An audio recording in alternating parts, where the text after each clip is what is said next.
Now we're going to talk about the Peach Bowl, baby. It's in Atlanta, Georgia, Mercedes-Benz Stadium. It's Ole Miss versus Penn State. Penn State is a 4-point favorite. Saturday, December 30th at noon. We've got some opt-outs here. Penn State, Chop Robinson out, not playing. And for Ole Miss, we got defensive end Cedric Johnson, big piece on their defense, also not playing. There's probably going to be more than that. I mean, in all reality, right? And we talk about these games. If you're betting on them, I would wait till right before kickoff, whenever you got more information. And really, in all reality, you probably want to bet in game on some of these, right? That way, you know who's actually going to be playing and who's not. Penn State being a 4-point favorite. Look, here's the deal. We don't know exactly who's all playing. We know Drew Aller's going to play. We don't know about the running backs, really. I'm skeptical. They're not just going to come out and tell, who all's not playing. Everybody knows these college football coaches hate doing that. They want the element of surprise. Even if somebody's not playing, they still want that to be a surprise. Penn State, I think, is a more physical football team. And I think this defense is definitely a step above the defense that Ole Miss has put on the field this season. I don't think this is a great Ole Miss defense to begin with.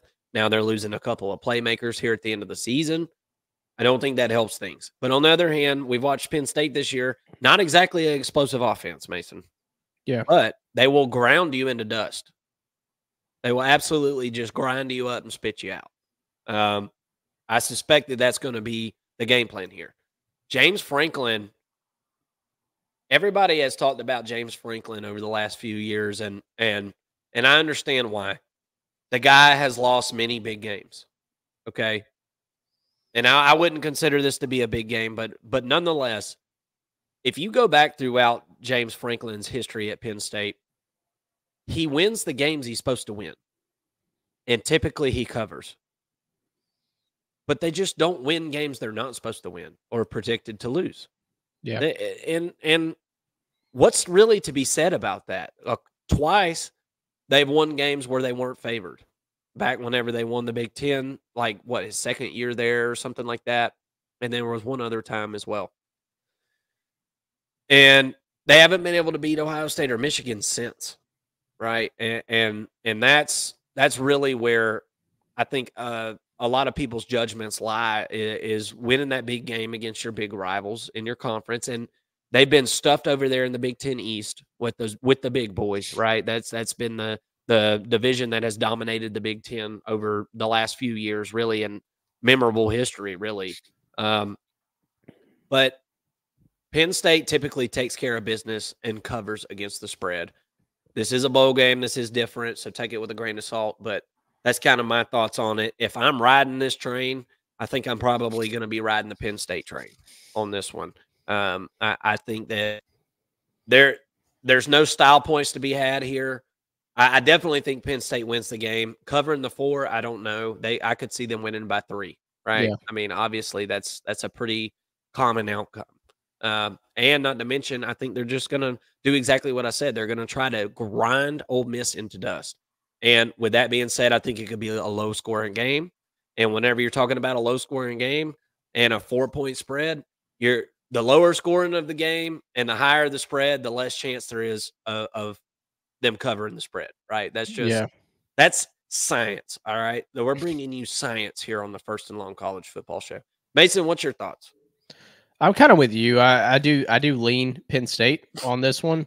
We don't know who's going to opt out yet in totality for either team, so take that with a grain of salt, I guess. But ultimately, I like, even though we know Chop Robinson is out for Penn State, I like the physicality of their defense more as a whole, and losing one player on defense doesn't tend to have the same effect that losing a key player on offense does. And I'm going to trust the defense to travel to Atlanta and produce.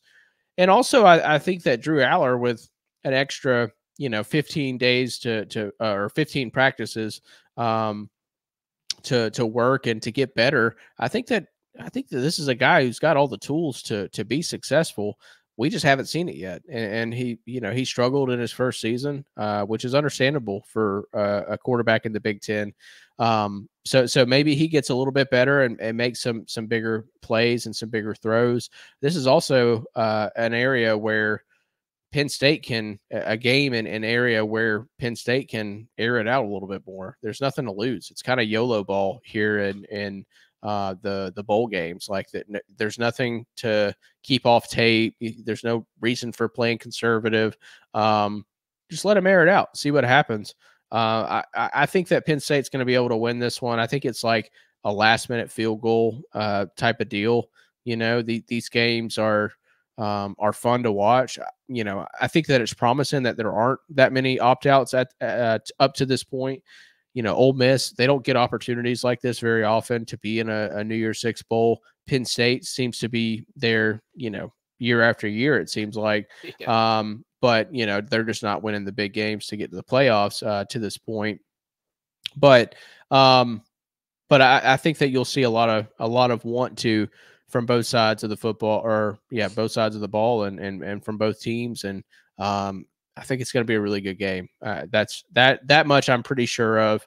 Ole Miss's offense is kind of their strength, and it's going to be strength on strength. Penn State's defense is their strength, and we get to see two pretty prominent units, go against one another. So I think that that's going to be fun as a college football fan.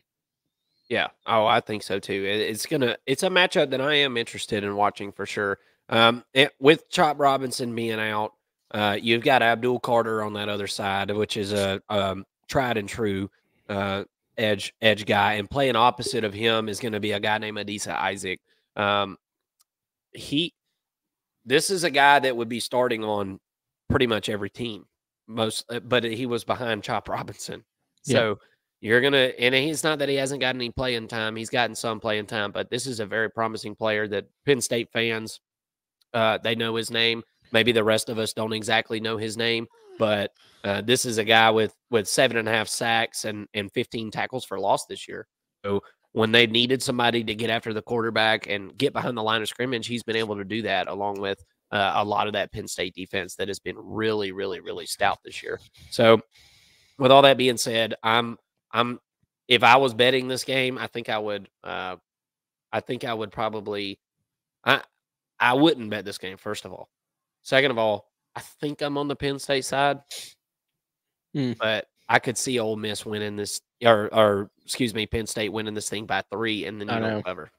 Yeah, I think it's going to be like, it's just tough to, like, you're kind of threading a needle there. Like, if you feel really good that Penn State's going to win it, but you think it's going to be about 1, 2, or 3 points, like, yeah, you know what I mean? So it's tough to be on Ole Miss's side, but I think that that's probably where I would lean right now, is Ole Miss to be able to cover this. I feel pretty good about it. I think it's going to be a really close game either way. And if that's the case, Ole Miss either wins it or, keep it close. And I would say close is within 4 points. Well, and if you're an Ole Miss or Penn State fan and you're watching this, we invite you to come hang out with us here on the First and Long College Football Show. We do this stuff all year long, and it's not just the season or bowl season. We're here all the time. Give us a like. We're not making a dime off this thing. We're just a football fan like you, and that's why we want you to come be part of our community. Thank you so much for watching.